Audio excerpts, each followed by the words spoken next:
Hey guys, do you need anything? As an outreach worker, Hawkfeather Peterson's car is packed with harm reduction supplies. Okay, can you jam it in your hoodie? Yes, I can. Okay. I overdosed last week, You did? and it took them 60 minutes to revive me.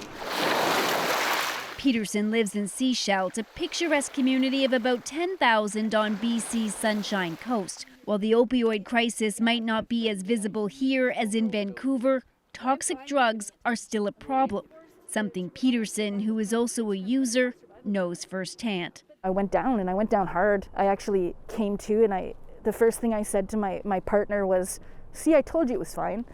And I had no idea he had been giving me naloxone and how hard it was for him on his side.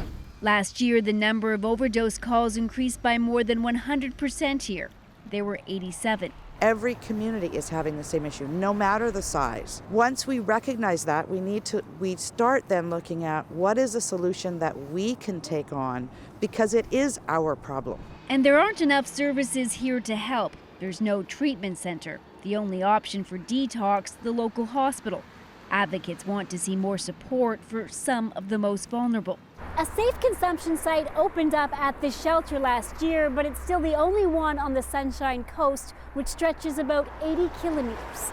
So to help, some physicians here and elsewhere in BC have started to prescribe safer alternatives to street drugs, and they believe that is having an effect. The fact that we have a fairly low death rate here on the coast attests to the benefits of providing care to this population group. So I think what we're doing here to a degree is working. But still, there were a few deaths from overdoses here in 2020. Overdose isn't just killing people, it's destroying lives. Which is why Peterson plans to keep reaching out and encouraging people to never use alone. Briar Stewart, CBC News, Seashell, BC.